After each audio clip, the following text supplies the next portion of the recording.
Cette stratégie repose principalement sur le retour à la base, le retour aux sources de pourquoi la Sonacos est née. La Sonacos est, je vais dire, la seule société au Sénégal qui est sur toute la chaîne de valeur de production, c'est-à-dire la partie agricole, la partie industrielle et la partie commerciale. Ça fait de cette société un leader non seulement dans son domaine, mais en termes d'impact dans le pays, une société qui a un impact non égalable. Aujourd'hui, on a un impact dans le monde agricole, un impact dans le monde industriel et un impact dans la commercialisation. Et on commercialise beaucoup de produits, notamment non seulement les huiles, mais aussi les tourteaux et aussi les javels et le vinaigre.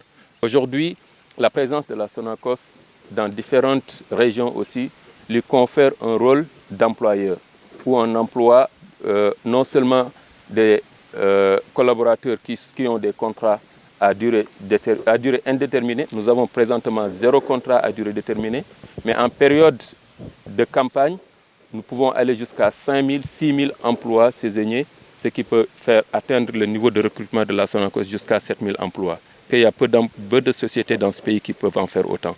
Je vais commencer d'abord par dire aux prédateurs de la Sonacos que nous les avons lus, vus et entendus. Il y a aujourd'hui beaucoup d'hommes d'affaires qui rôdent autour de la Sonacos et qui réclament même qu'on leur donne la Sonacos, pensant avoir compris ce qui se passe à l'intérieur de la Sonacos.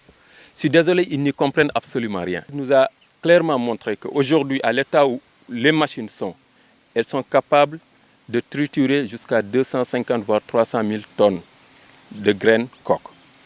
Et ça, je pense que c'est quelque chose d'appréciable en termes d'opérationnalité. Aujourd'hui, l'usine de Ziguinchor a été construite en 1932.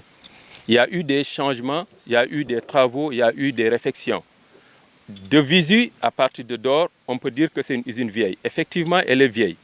Mais qu'est-ce qui compte le plus? C'est la productivité des machines ou bien c'est l'âge des machines? Si on a des machines qui sont vieilles et qui sont productives, pourquoi pas? Cela ne nous a pas empêché de nous projeter sur un avenir beaucoup mieux construit autour d'une réfection, mais aussi autour d'un renouvellement du parc industriel. La campagne a déjà commencé pour nous. La campagne ne va pas commencer dans 3 mois, elle a déjà commencé. Depuis le jour où j'ai pris service, notre campagne a commencé, on est sur le terrain.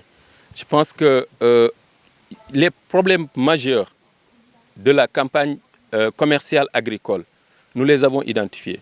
Et ce matin, nous avons rendu visite à 4 ou 5 opérateurs, certains sont, je les ai aperçus ici, et nous leur avons expliqué les principales contraintes que eux et nous rencontrons sur le terrain.